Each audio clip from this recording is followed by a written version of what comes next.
Selamat mendengarkan podcast ini. Shalom, Bapak, Ibu, dan saudara-saudara yang dikasihi Tuhan. Kebenaran saat ini berjudul racun jiwa. Saudara-saudara, ironis ya, banyak orang lebih takut sanksi hukuman manusia atau sanksi hukuman pemerintah yang karenanya mereka taat kepada hukum daripada sanksi hukuman kekal dari Allah. Sehingga banyak orang tidak memedulikan hukum Allah dan kehendaknya. Banyak orang lebih taat kepada orang tua karena sanksi atau disiplin yang bisa diberikan orang tua kepada anak-anak daripada takut akan Allah Bapa di surga yang bisa menolak dan memberi hukuman kekal. Memang kita harus taat hukum ya. Orang yang menaati Allah pasti taat hukum. Orang yang taat Allah pasti menghormati dan taat orang tua. Tetapi lebih dari ketaatan kita kepada hukum-hukum dunia, kita harus lebih dari taat dan takut kepada Allah. Lebih dari hormat kita kepada orang tua. Seharusnya kita lebih hormat akan Allah. Masalahnya, sedikit sekali orang yang benar-benar memiliki hati yang takut akan Allah, sehingga sungguh-sungguh memedulikan hukum Allah dan memperhatikan kehendaknya. Mengapa demikian? Yang pertama, karena memang Allah tidak kelihatan. Bahkan kadang-kadang Allah seakan-akan tidak ada. Yang kedua, karena Allah tidak menunjukkan kemarahan, hukum, dan sanksi sesegera mungkin atau secepat-cepatnya. Berbeda dengan pemerintah di dunia ini. Begitu membuktikan warga melakukan kesalahan dengan delik hukum yang jelas, maka segera diproses dan dijatuhi sanksi atau hukuman. Demikian pula orang tua yang melihat anaknya melakukan pelanggaran pasti akan segera bertindak. Tetapi Allah tidak, ya. Memang nanti ada hukuman, ada sanksi yang akan dijatuhkan ketika manusia diperhadapkan pada pengadilan Allah, ya. Ketika manusia diperhadapkan pada pengadilan Allah. Jadi kita bisa mengerti mengapa Alkitab mencatat adanya cawan murka Allah. Mestinya itu lebih mengerikan, sebab hukuman pemerintah di dunia ini hanya beberapa belas atau beberapa puluh tahun, paling lama seumur hidup manusia. Tetapi berbeda dengan Allah. Hukuman Allah adalah keterpisahan dari Allah, dan itu kekal. Sebenarnya ini bisa dikatakan hukuman, bisa dikatakan sanksi, atau bisa dikatakan konsekuensi.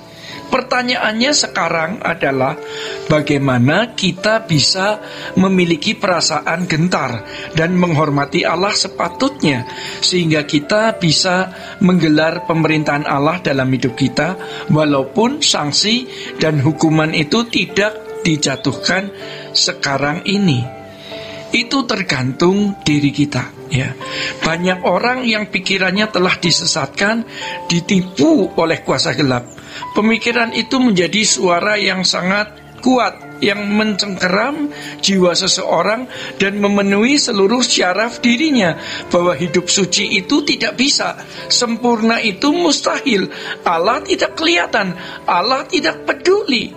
Pemikiran tersebut telah meracuni jiwa dan telah membuat kita menjadi ceroboh. Apakah kita membuat Allah itu hidup di dalam kehidupan kita, atau seakan-akan mati dalam hidup kita? Hal tersebut tergantung pada keputusan kita. Allah memang Maha Pengasih dan Maha Penyayang. Kalau kita memohon ampun, Tuhan pasti mengampuni. Akan tetapi Tuhan menghendaki kita bukan hanya membereskan perbuatan dosa yang kita lakukan, tetapi Tuhan juga menghendaki kita membereskan potensi dosa yang menggerakkan kita berbuat dosa, supaya jangan berbuat dosa lagi. Kepada perempuan yang nyaris dilempari batu karena kedapatan berzina, Tuhan Yesus berkata, jangan berbuat dosa lagi. Kita dapat menemukan kenyataan anugerah Allah, di mana Allah memampukan kita untuk hidup tidak bercacat, tidak bercela. Jika Tuhan menyatakan kemungkinan tersebut, berarti hal itu dapat dicapai. Jadi tergantung kita, seberapa kuat gairah dan hasrat kita mencapai hal tersebut. Semakin kuat hasrat kita, maka kita akan melihat progres tersebut. Selain melihat dan mengalami progres tersebut, kita makin melihat orientasi ke depan. Kesucian macam apa yang Allah kehendaki. Itulah sebabnya Tuhan Yesus berkata di dalam Lukas pasal 14 ayat yang ke-33, kamu harus melepaskan dirimu dari segala milikmu. Milik di sini bukan hanya mencakup harta, melainkan juga hasrat-hasrat kita. Jadi kita harus mengembangkan diri, kita harus mengembangkan diri dengan menggelorakan gairah ini. Saudara-saudara, kesucian orang percaya tidaklah terukur dari sekedar bisa melakukan hukum, tetapi dalam segala hal bertindak, berperilaku seperti Tuhan Yesus. Kalau kesucian bisa dibeli, orang sadar bahwa kesucian ini harta yang tak ternilai sehingga mempertaruhkan apapun. Kalau kesucian bisa ditemukan di sebuah tempat, orang yang mengerti betapa berharganya kesucian itu, ia akan berusaha untuk menjangkau tempat tersebut demi mendapatkan kesucian. Ternyata kesucian tidak bisa dibeli dengan uang. Ia tidak ada di mana-mana, tetapi di dalam hati kita. Kita bisa membayarnya dengan tekad, dengan hasrat, yang akhirnya seluruh hidup kita pertaruhkan untuk bisa mencapai kesucian Allah, bisa memiliki kesempurnaan di hadapan Bapa di surga. Mari kita mulai saat ini, jangan menunda. Penundaan itu bisa mengakibatkan atau membuahkan kebinasaan. Jadi jangan berpikir bahwa selalu masih ada kesempatan nanti untuk bertobat dan berubah.